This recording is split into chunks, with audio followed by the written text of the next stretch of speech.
It's the name of a famous method. In this method, you set goals for yourself on a daily or weekly. You start to put cross to the days on which you have reached your goal. You make a chain with these crosses and you don't give up. You don't break that chain. But you have a problem.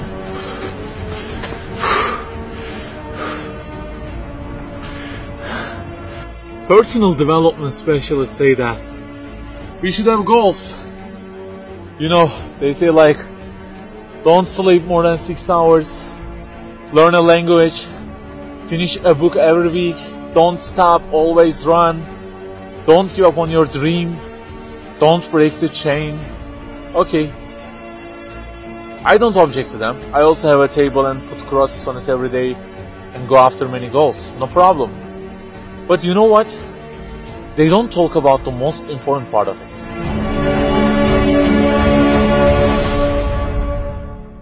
Let me give you a simple mathematical example.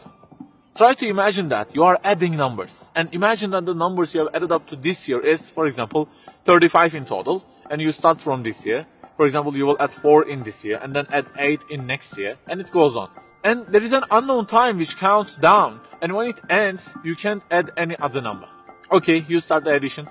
Plus 4, plus 8, plus 7, plus 3. You add ambitiously, you keep adding and adding. Plus 6, plus 5, and okay, they say time is over. Then you realize that you have added the numbers into a giant parenthesis, and there is a zero multiplication at the end of it. It wipes out all the numbers you have added all those years, and the result becomes 0. Of course, you are disappointed. All your efforts have been wiped out by the 0. A regret arises inside of you. You say, I wish I had seen the whole picture at the beginning and realized that 0 and changed it with 1 before I started the addition. I think you got the point. Okay, guys, you may have goals for this year and afterwards. Learning a language, finishing a book every week, increasing your monthly income to $15,000, not sleeping more than 6 hours, etc. But for what? For what do we set goals exactly? Why don't we break the chain? If it is just for a more comfortable or a more respectable life, remember that all this will already be 0 with death. The death will wipe out all of them. The person who knows English will be equal with the one who doesn't know. The one who earns more will be equal with the one who earns less. The one who can reach his goals will be equal with the one who can't. So, if at the end of it, the death will 0 everything, so what is the meaning of adding more numbers with an ambition? It just increases the degree of the disappointment that you will feel. So the logical thing is seeing the whole picture at the beginning. In this life journey, which will end in an unknown time, my first job must be to prevent death from being 0. Well, can I really prevent death from being 0? I mean, since everything will leave my hands and will be lost, is there any other way that would transform them into something eternal? I mean, isn't there any kind of stamp for eternity that would impress all of the things that I possess and say, look, there is a seal on them and you can't wipe them out, okay? They will remain forever. The only one to say such a thing is the owner of the everything. And he says, Kullu şeyin halik. Everything, the languages you learn, the money you earn, the books you read, everything will be perished, illa wajhah, except their way towards Him. So the creator of our life says, if your intention is towards Allah, if the thing you do is for His acceptance, it won't disappear, it will be transformed into eternity in paradise. So learning a language, finishing a book every week, being rich, everything, if they are towards Him and for His sake, eternity stamp being pressed on them. For example, in this year, I will study English for 10 minutes daily. For what? Because serving Islam in the field of English is so important, and I want to gain acceptance of my Lord with it. That 0 has turned into 1.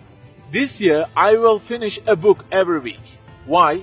Because this is the way of being a more sophisticated person and serving Islam better, and Allah who is eternal will be pleased with it.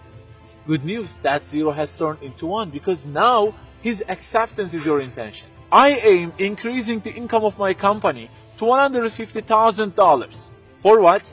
Because I will spend that money on spreading the message of the Quran to the whole world and the publications that would please Him.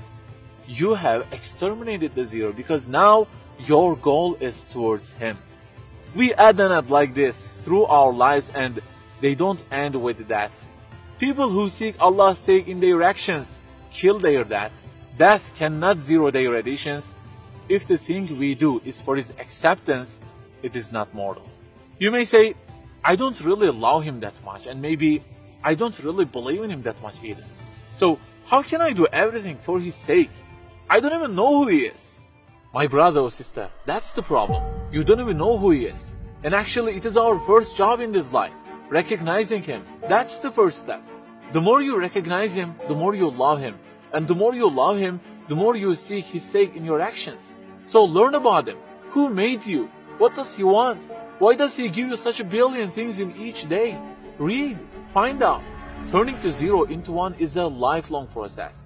Start at the point that you are missing and try to fix it. Like the specialists say, don't break the chain, but keep the chain to gain his acceptance. Run, but run to be eternal.